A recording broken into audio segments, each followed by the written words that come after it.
जय यीशु की। मैं हूँ प्रियंका डामोर और आप देख रहे हैं रेडियो वेदास एशिया की हिंदी सर्विस। कलीसिया समाचार में आप सभी का स्वागत है। कलीसिया समाचारों में प्रमुख है, पोप लियो 14 ने इटली के राष्ट्रपति श्री मतेरेला से मुलाकात की। पोप के पूर्व चिक्लायो धर्म प्रांत ने उदार परियोजना को नवीनीकृत किया। भारतीय पुरोहित को फैमिली रोजरी क्रूसेड फिलीपींस का नया राष्ट्रीय निदेशक नियुक्त किया गया। रेडियो वेदास एशिया बंगाली सेवा के पूर्व निर्माता का निधन। रेडियो सेलेशियन आरजे की हरित पहल ने हिमालयी गांवों में पर्यटन को बढ़ावा दिया। कैथलिक धर्म बहन को थाईलैंड में मानव तस्करी विरोधी शीर्षक पुरस्कार मिला। टीएफसी की वार्षिक बैठक में तेलंगाना के चर्च एकजुट हुए। जालंधर धर्म प्रांत को 7 साल बाद बिशप मिला। अब जानते हैं समाचार विस्तार से।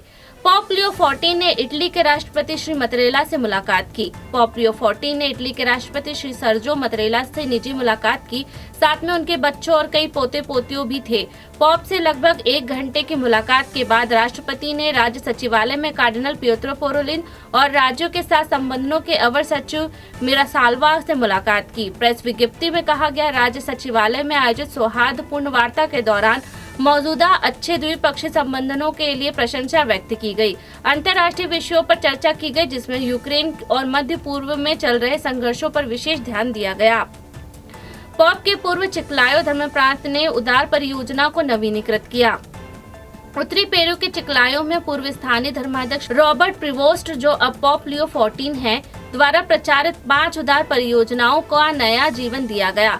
पेरू के लंबायक विभाग में हजारों कमजोर परिवारों को 2024 से 2023 के बीच चिक्लायो धर्म प्रांत के तत्कालिक धर्माध्यक्ष रॉबर्ट प्रिवोस्ट, जो अब पोप लियो 14 हैं, द्वारा स्थापित 5 उदार परियोजना से लाभ मिलेगा। पोप के चुनाव के बाद पेरू के धर्म प्रांत ने इन पहलों को नई गति दी है। इन शैक्षिक, स्वास्थ्य, उद्यमशीलता और पर्यावरण कार्यक्रमों की निरंतर लंबाई एक चैम्बर का वाणिज्यिक और उत्पादन, सामाजिक उत्तरदायित्व समिति, वॉइस ऑफ हेल्प संगठन और विभिन्न स्थानीय पल्लियों के बीच समझौते के माध्यम से सुनिश्चित की गई, जो पेरू के उत्तरी तट क्षेत्र के मानव विकास में प्रमुख कार्य करता है। भारतीय पुरोहित को फैमिली रोजरी क्रूसेड फिलीपींस का नया राष्ट्रीय निदेशक नियुक्त किया गया। फैमिली रोजरी क्रूसेड फिलीपींस ने 3 जून को एक भारतीय पुरोहित को अपना राष्ट्रीय निदेशक नियुक्त किया। फादर टेरेंस एम्ब्रोज दक्षिण भारत के प्रांत होली क्रॉस की मंडली से संबंधित है। फादर टेरेंस भारत के दक्षिण पश्चिमी तट गोवा से है। उन्होंने हाई स्कूल पूरा करने के बाद ईश्वर के आह्वान का उत्तर दिया और होली क्रॉस की मंडली के सेमिनरी में प्रवेश लिया। भारत के पुणे में जेसुइट द्वारा संचालित ज्ञान दीपा में अपने दर्शन और धर्मशास्त्र के अध्ययन को पूरा करने के बाद उन्होंने 2014 में पुरोहित नियुक्त किया गया। उन्होंने विभिन्न पदों पर कार्य किया। उन्होंने अपना मंत्रालय पश्चिमी भारत के मुंबई के सेंट लुइस स्कूल और सेंट लुइस चर्च के प्रशासक और सहायक पल्ली पुरोहित के रूप में शुरू किया। रेडियो वेदास एशिया बंगाली सेवा के पूर्व निर्माता का निधन। बांग्लादेशी कैथलिक मीडिया व्यक्तित्व और रेडियो वेदास एशिया के बंगाली सेवा के पूर्व निर्माता का 5 जून को कैंसर से उत्पन्न जटिलताओं के कारण निधन हो गया। वे 75 वर्ष के थे। Father Sunil Daniel Rosario Bangladesh के चर्च के भीतर एक प्रसिद्ध मीडिया व्यक्तित्व थे। रोजारियो लक्ष्मी बाजार में ईसाई संचार केंद्र के पूर्व निदेशक भी थे। उन्होंने कई वर्षों तक रेडियो वेदास एशिया की बंगाली सेवा और साप्ताहिक प्रकाशन प्रतिबेशी में सेवा की। उनका जन्म 8 जनवरी 1950 को ब्रेनी पेरिश के अंतर्गत पेरबोनी गांव में हुआ था। उनके पिता विक्टर रोजारियो और उनकी मां एग्नेस गोम्स थी। अपने प्राथमिक विद्यालय की पढ़ाई पूरा करने के बाद उन्होंने सेमिनरी में प्रवेश लिया। अपनी सेमिनरी की पढ़ाई पूरी करने के बाद उन्होंने 4 जनवरी 1981 को पुरोहित नियुक्त किया गया। बाद में उन्होंने फिलीपींस में रेडियो वेदास एशिया की बंगाली सेवा के लिए निर्माता के रूप में 2 कार्यकाल कुल 7 साल पूरे किए। रेडियो सेलेशियन आरजे की हरित पहल ने हिमालय गांव में पर्यटन को बढ़ावा दिया। रेडियो सेलेशियन ने राजहट्टा एक्सप्लोरर ग्रुप, अन्नपूर्णा SHG को कस्तूरी SSG के साथ मिलकर विश्व पर्यावरण दिवस 2025 को एक बड़े समुदाय वृक्षारोपण अभियान के साथ मनाया। इस पहल के तहत राजहट्टा, अपर सोनाडा के विभिन्न प्रकार के फूल और फलदार पेड़ लगाए गए। ग्रामीण पर्यटन के बढ़ने के साथ स्थानीय बेरोजगार युवाओं ने सक्रिय रूप से राजहट्टा एक्सप्लोरर ग्रुप का गठन किया। अपना खुद का गांव बनाए, अपनी खुद की जगह को बढ़ावा दे के प्रेरक आदर्श वाक्य के तहत काम करते हुए यह समूह स्थानीय पर्यटन को बढ़ावा देने के लिए समर्पित है। कैथलिक धर्म बहन को थाईलैंड में मानव तस्करी विरोधी शीर्षक पुरस्कार मिला। मानव तस्करी से निपटने के लिए जमीनी स्तर पर की गई अपनी क्रांतिकारी पहल के लिए जानी जाने वाली एक थाई कैथलिक धर्म बहन को थाईलैंड के सुदूर उत्तरी क्षेत्रों में कमजोर समुदाय के साथ किए गए उनके काम के लिए राष्ट्रीय मान्यता मिली।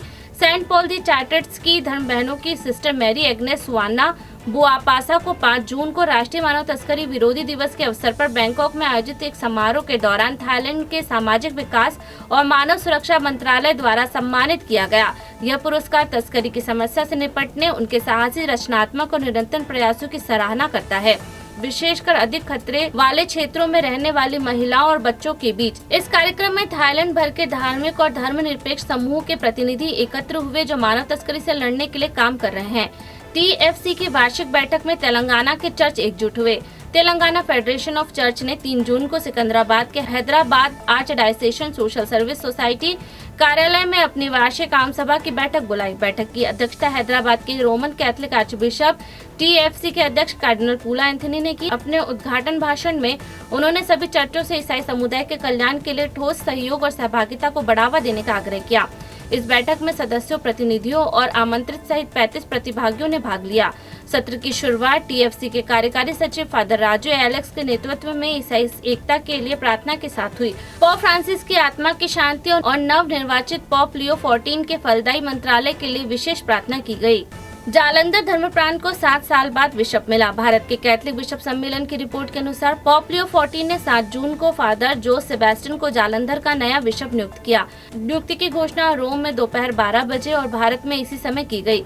जालंधर, जो पंजाब और हरियाणा के कुछ हिस्से को कवर करता है, 2018 से एक प्रेरित प्रशासक के अधीन था, जब बिशप फ्रैंको मुलक्कल ने 15 साल तक सूबा की सेवा करने के बाद पद छोड़ दिया। बिशप चुने गए फादर जोस सेबेस्टियन 2022 से सूबा के वर्तमान वित्तीय प्रशासक है। 63 वर्षीय फादर जोस सेबेस्टियन जालंधर से लगभग 25 किलोमीटर दक्षिण पूर्व के फगवाड़ा में सेंट जोसेफ चर्च के पल्ली पुरोहित और वहां के सेंट जोसेफ कॉन्वेंट स्कूल के निदेशक के रूप में भी कार्य करते हैं। उनका जन्म 24 दिसंबर 1962 को पल्लई धर्मप्रांत के अंतर्गत कलाकेटी में हुआ था। उन्हें 1 मई 1991 को जालंधर धर्मप्रांत के लिए पुरोहित नियुक्त किया गया था। इसी के साथ कलीसियाई समाचार समाप्त हुए। अगली बार फिर मुलाकात होगी नई खबरों के साथ। नमस्कार। रेडियो वेरितास एशिया आपके लिए लेकर आए हैं RVA mobile app. RVA mobile app पर हमारे विभिन्न प्रकार के कार्यक्रमों का लाभ लें, हमसे जुड़े और एशियाई ईसाईयत की आवाज का हिस्सा बने। आज ही ऐप स्टोर एवं प्ले स्टोर से RVA मोबाइल ऐप डाउनलोड करें।